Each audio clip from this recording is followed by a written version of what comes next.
السلام علیکم گائز، کیا حال ہے؟ ٹھیک ہیں آپ؟ آج میں دکان کی صفائی کرنے لگا تھا. میں نے کہا چلیں اپنے فرینڈس کو دکھاتے ہیں اپنی دکان کی صفائی کرتے ہونے کی ویڈیو. ٹھیک ہے، کہ احساس آج میں آپ نہیں، سے اگر دکھاتا احساس ہوں. ہونے لگے اتنا کی پھر شوق بیدار ویڈیو ہوتا ہے، دیکھیں آپ. پھر انسان کسی کو کچھ دے کے راضی ہوتا ہے. پھر اس کا حضرت حذیفہ بن یمان رضی اللہ تعالیٰ عنہ فرماتے ہیں، یہ حدیث امام غزالی لائیں اور اپنی سند کے ساتھ لائیں. حضرت حذیفہ بن یمان رضی اللہ تعالیٰ عنہ فرماتے ہیں، میں نبی پاک صلی اللہ علیہ وسلم کے ساتھ ایک سفر میں تھا. گرمی بڑی شدید تھی. ایک جگہ پہ باغ نظر آیا تو تھوڑا سا سستانے کے لیے سرکار اس باغ کو برکت دینے کے لیے تشریف فرما ہوئے تو سامنے کنواں بھی نظر آیا. تو تبا مبارک چاہی کہ غسل ہی نہ کر لیا جائے. کہتے ہیں حضور سید عالم علیہ السلام کنویں کے قریب چلے گئے غسل فرمانے کے لیے. تو کپڑوں سمیت سرکار غسل فرما رہے تھے. پھر بھی مجھے فرمایا کہ ذرا چادر تان کے نہیں کھڑے ہو جاتے.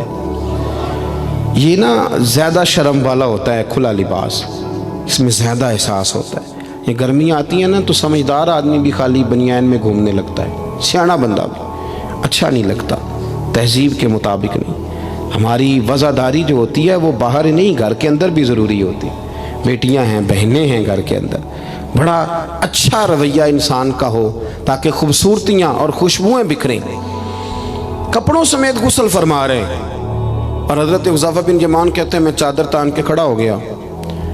سرکار تھوڑے سے غسل کے بعد فرمانے لگے، حذیفہ گرمی بڑی تھی، نہانے میں بڑی لذت آ رہی ہے، تو میں تھوڑا اور نہ نہاؤں؟ تو میں نے کہا حضور میری تو نوکری قبول ہو رہی ہے، میرے لیے تو سعادتیں. کہتے ہیں سرکار نے تھوڑا غسل کیا، اب حضور بس کرنے لگے تو میں نے عرض کی، میں نے کہا یا رسول اللہ میری خواہش ہے کہ تھوڑا اور غسل فرمائیں. سرکار نے تھوڑا اور غسل کیا. میں نے کہا حضور اور کریں.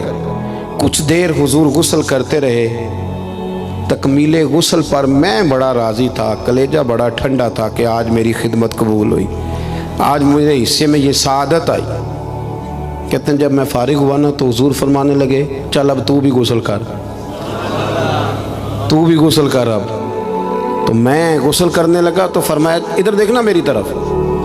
یہ ہمارے ہاں نا کچھ لوگ بن کے بیٹھ گئے اور انہوں نے سمجھا کہ شاید چونکہ میں لیڈر ہوں، شاید میں سربراہ ہوں اور باقیوں پر لاگو ہے کہ میری گاڑی کے پیچھے دوڑیں اور میرے نعرے لگائیں.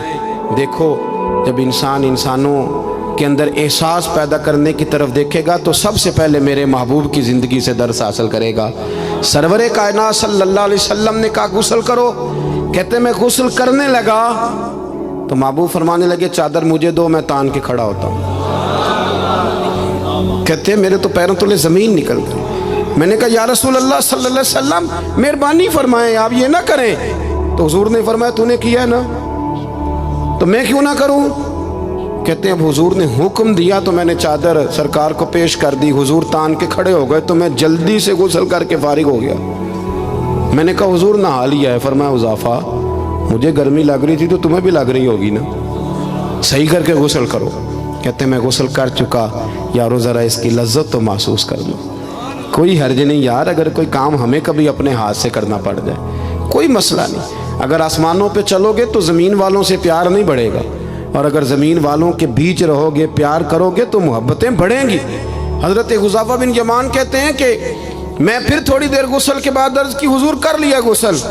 تو کہتے ہیں اب سرکار نے میری طرف غور سے دیکھ کر فرمایا حذیفہ دو حرفی بات ہے، جتنی دیر